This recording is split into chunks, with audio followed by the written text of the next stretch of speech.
প্রথমে আমার স্পিচ দেওয়ার আগে একটা রিকোয়েস্ট করব সবাইকে, স্পেশালি যারা পিছনে বসে আছেন আর সাংবাদিক যারা, যে কেউ যখন স্পিচ দিচ্ছে একটু আওয়াজটা যদি কম করেন তারা তাদের স্পিচটা সুন্দর করে আপনারা শুনতে পারবেন, because everybody deserves to say whatever they want. খুবই অল্প সময়ের জন্য সবাই কথা বলছে, সো একটু যদি আওয়াজটা আমরা কম করি পিছনের সাইড থেকে, তাহলে সবার বক্তব্যটা দিতে পারবে। সো যাই হোক, ফার্স্টে আমি সবাই প্রত্যেকটা কাউন্সিলরকে ধন্যবাদ জানাতে চাই যে আজকে আমাদের ইনভিটেশনটা অ্যাকসেপ্ট করার জন্য, এখানে আসার জন্য। সেকেন্ডলি আমি ক্যাটাগরি 2 যে ক্যান্ডিডেটস আছেন তাদেরকে ধন্যবাদ জানাতে চাই যে আমরা যে জিনিসটা করতে চেয়েছিলাম, যে আমরা সবাই মিলে একটা প্রোগ্রাম, যেটা নর্মালি কোনো ইলেকশনে হয়তো বা খুব রেয়ার কেস, স্পেশালি বিসিবি ইলেকশনে তো খুবই রেয়ার কেস, তো এটার জন্য অ্যাকসেপ্ট করার জন্য আর একসাথে মিলে একটা প্রোগ্রাম করার জন্য আমি ওনাদেরকে ধন্যবাদ জানাতে চাই। অবশ্যই এখানে এসেছি ভোট চাওয়ার জন্য, বাট তার আগে কিছু কথা আছে, এগুলো আমার মনে হয় যেটা বলাটা জরুরি।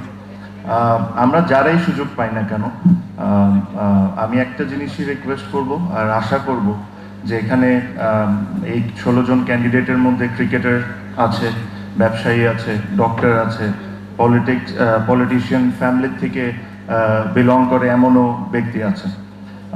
একটা জিনিস আমাদের মেক শিওর করতে হবে for the betterment of Bangladesh cricket, যে যখনই আর যারাই আমরা ইলেক্টেড হই না কেন, যখনই মিরপুর স্টেডিয়ামে গেট থেকে ঢুকবেন, আপনাদের পার্সোনাল আইডেন্টিটি আপনারা বাইরে রেখে তারপর ভিতরে আসবেন। যে মুহূর্তে ওই সিটে আপনারা বসবেন, আপনারা your only going to serve Bangladesh cricket. আপনাদের ব্যক্তিগত কি আইডেন্টিটি এটা ম্যাটার করে না, আপনাদের একটা জিনিসই ম্যাটার করে, যেটা হলো ইন্টেনশন। আমি I am a very big believer যে হ্যাঁ, অবশ্যই এক্সপিরিয়েন্সের একটা মূল্য আছে, এক্সপিরিয়েন্স অর্গানাইজার্সদের একটা মূল্য আছে, বাট সাথে আমি এটাও বিশ্বাস করি youth fresh mind is also extremely important.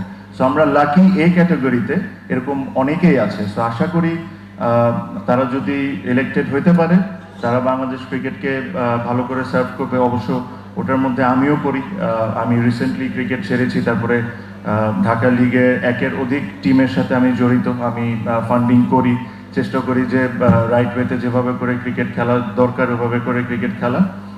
But সব কথার শেষে একটা কথা, যে লাস্ট 2 বছর যে ধরনের সুনামি দিয়ে বাংলাদেশ ক্রিকেট যাচ্ছে, this has to stop, it has to stop, it has to stop for Bangladesh cricket. It is not for me, it is not for anybody else, it is not for anyone, but it has to stop somehow, because আমার কাছে মনে হয় যে এই একটা জিনিস বাংলাদেশে 18 কোটি মানুষ take immense proud and extremely emotional, which is cricket.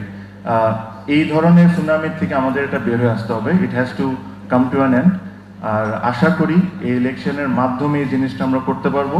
যারাই ইলেক্টেড হবেন, I'm sure there will be a lot of criticism, there will be a lot of ifs and buts, but আমি একটা জিনিস বিশ্বাস করি, যদি আপনারা আপনাদের নিয়ম আর আপনাদের ইন্টেনশন যদি ঠিক থাকে, আপনারা যদি ভালো কাজ করেন, এই জিনিসটা খুব তাড়াতাড়ি আপনারা সবাই টার্ন আউট করে নিতে পারবেন, আমি সহ। So my best of luck to everyone. আর শেষ করার আগে আপনারা জানেন যে আমার কোন জায়গায় ভোট দিতে হবে, স্ক্রিনে দেওয়া আছে। আপনাদের সবার থেকে একটা করে হলেও আমি ভোট আশা করব, আর আশা করব যে আমি বাংলাদেশ ক্রিকেটকে ভালো করে সার্ভ করতে পারি। Thank you so much. Thank you so much. Ladies and gentlemen, give it up for Tamim Iqbal Khan, one of the finest batsmen and probably the best opener Bangladesh has ever produced.